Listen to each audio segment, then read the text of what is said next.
वो चर्चा और उन योजनाओं के बारे में उनसे बातचीत करते हैं, उनको बताते हैं कि समाज के अंदर जो योजनाएं चल रही हैं उन योजनाओं का लाभ नीचे तक पहुंच रहा है। जो लाभार्थी हैं उनसे भी बातचीत हो रही है, क्योंकि देश के प्रधानमंत्री नरेंद्र मोदी जी ने इन 8 वर्षों में इस देश के अंदर ज़बरदस्त बदलाव 8 वर्षों के अंदर लाने का काम किया है। मैं जब लोगों के बीच में जाता हूँ, मैं पूछता हूँ, मैं बात करता हूँ उनसे कि 2014 से पहले हमारे जो हॉस्पिटल्स थे उनकी स्थिति क्या थी, आज उन हॉस्पिटल्स की स्थिति क्या है। उसमें लोग अपने आप बताते हैं कि एक बड़ा अंतर वो हॉस्पिटल्स के अंदर है। इसी प्रकार से एजुकेशन में 2014 से पहले जो स्थिति थी, आज शिक्षा के अंदर भी एक बड़ा बदलाव देखने को मिल रहा है। लोग इस बात की चर्चा करते हैं कि पहले बच्चों का ज़्यादा रुझान प्राइवेट स्कूल्स की तरफ था, अब ज़्यादा रुझान हमने देखा कि सरकारी स्कूल की तरफ बच्चों का बढ़ रहा है। बदलाव और जो योजनाएं हैं, प्रधानमंत्री उज्ज्वला योजना है, प्रधानमंत्री उजाला योजना है, चाहे इस कोरोना के समय के अंदर मात्र 8 महीने में एक नहीं 2-2 वैक्सीन का निर्माण करने का कार्य इस भारत माँ के लाल ने किया। और इस बात की भी लोग चर्चा करते हैं कि देश के अंदर 180 करोड़ से ज़्यादा जो डोज लग चुकी है, फ्री में लगी है, कि ये नरेंद्र मोदी जी ने जो वैक्सीन आई है और जो लोगों को लगी है उसकी भी खूब प्रशंसा लोग करते हैं। और उसके साथ साथ प्रधानमंत्री जी ने 80 करोड़ परिवारों को जो लगातार राशन पहुंचाने की व्यवस्था की है, उसकी भी ज़बरदस्त चर्चा लोग करते हैं। और उसके साथ साथ देश की जो समस्याएं थी, इन 8 वर्षों में उन समस्याओं का भी निदान करने का काम वो नरेंद्र मोदी जी ने किया है।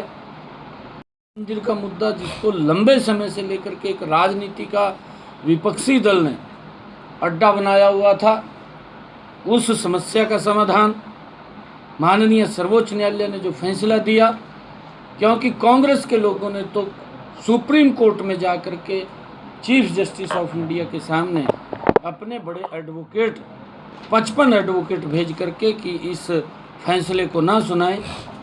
अगर ये फैसला सुनाया गया तो देश के अंदर पता नहीं भूचाल आ जाएगा, परंतु कहीं पर भी किसी प्रकार की व्यवस्था नहीं हुई। भव्य राम का मंदिर अयोध्या के अंदर बन रहा है, उसका श्रेय देश के प्रधानमंत्री नरेंद्र मोदी जी को जाता है। प्रधानमंत्री जी ने जो कहा था कि हमें इस देश की चिंता है, हमें वोट की चिंता नहीं, हमें देश की चिंता है, परंतु कांग्रेस जो राजनीति करती थी, कांग्रेस के सहयोगी दल जो राजनीति करते थे, उनको वोट की चिंता होती थी, उनको देश की चिंता नहीं होती थी। परंतु नरेंद्र मोदी जी ने इन सब समस्याओं को समेटते हुए, उनका समाधान करते हुए देश को विकास साफ किया। आपने बात करी है, क्योंकि हमने डॉक्टरों की भर्ती की है, डॉक्टरों की भर्ती की, और उसके बावजूद जो पहले लगभग 2500 के करीब में हर साल हरियाणा से डॉक्टर बन कर के निकलते थे 2014 से पहले, और आज हरियाणा से लगभग 9000 के करीब में डॉक्टर हर साल बन कर के निकलते हैं।